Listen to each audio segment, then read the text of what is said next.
আমার চ্যানেলে আপনাদের সবাইকে স্বাগত। আজকে চৈত্র সংক্রান্তি, আমাদের এই রান্না আজকে পাঁচন খেতে হয়, তার জন্য কিছু আনাজ নিয়েছি। আনাজগুলো দেখাই, কাটা হয়ে গেছে। এঁচোড়, আলু, শিম, ডুমুর, কুমড়ো, বেগুন, সজনে ডাঁটা, মিষ্টি আলু, লাউয়ের ডগা, কুমড়োর ডগা, এই সমস্ত আনাজ সমস্ত ডুমো ডুমো করে কেটে নিয়েছি। এবার কড়াইতে একটু বেশি পরিমাণ করে তেল দিতে লাগবে। তারপরে কিছু আমি ফোড়ন দেবো, যেমন তেজপাতা, শুকনো লঙ্কা আর একটু পাঁচ ফোড়ন। ফোড়নটা মোটামুটি একটু ভাজা হলে আমি আস্তে আস্তে করে আনাজগুলো দিয়ে দেবো।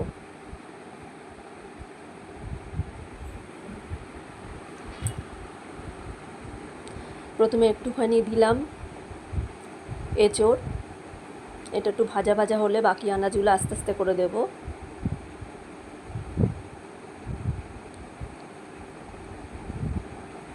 একটু নেড়ে চেড়ে নিলাম ভালো করে।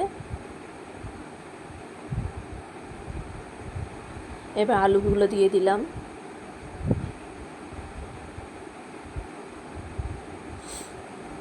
এই তরকারিটা খুব সুন্দর হয় খেতে, একটা টক ঝাল মিষ্টি সমস্ত কিছু, একটু তেতো একটু আম পড়ে বলে টক হয়, খুব ভালো লাগে খেতে।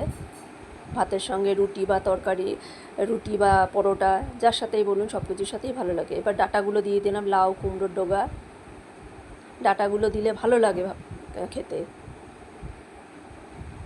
একটু নেড়ে চেড়ে নেবো। এবার সজনে ডাঁটাগুলো দিয়ে দিলাম, মিষ্টি আলু দিলাম।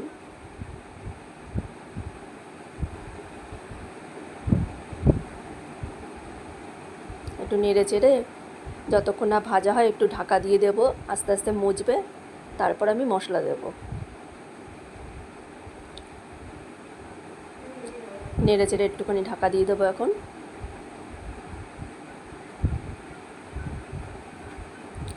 ঢাকা খুলে আবার একটু নেড়ে চেড়ে দিচ্ছি কতটা মজলো সবজিগুলো। আপনারা বাড়িতে একবার বানিয়ে এইভাবে খেয়ে দেখবেন, খুবই ভালো লাগে খেতে।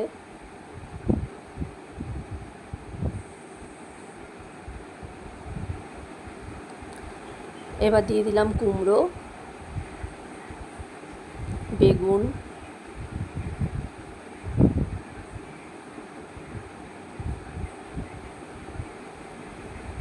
ঝিঙে, পটল, শিম, ডুমুর, যা যা কেটেছিলাম সব সবজিগুলো এবার আস্তে আস্তে দিয়ে দিলাম।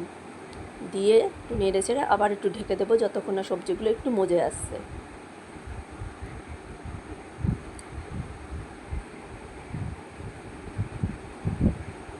ভালো করে নেড়ে চেড়ে নিতে লাগবে যাতে নিচটা না লেগে যায়।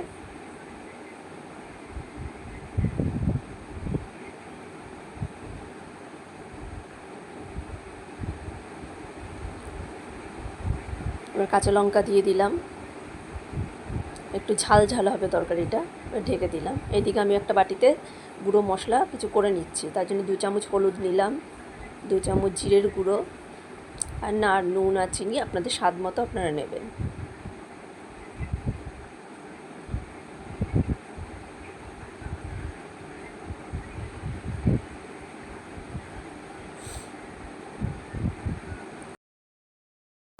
এটা ভালো করে গুলে নেব।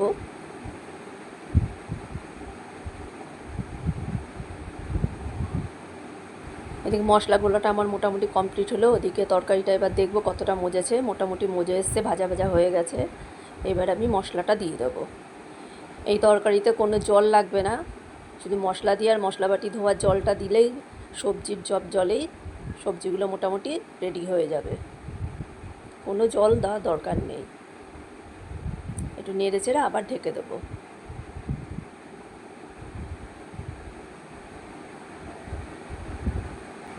আমার এই তরকারি মোটামুটি রেডি। এবার ওপর থেকে একটুখানি ভাজা মশলা ছড়িয়ে দিলাম, এটা সেন্টটাও বাড়ায়, টেস্টটাও বাড়ায়। একটুখানি শুকনো লঙ্কা, জিরে, ধনে একটু হালকা শুকনো খোলায় ভেজে গুঁড়ো মশলাটা দিয়েছি। আপনারা এভাবে করে দেখবেন। ভিডিওটি দেখার জন্য ধন্যবাদ।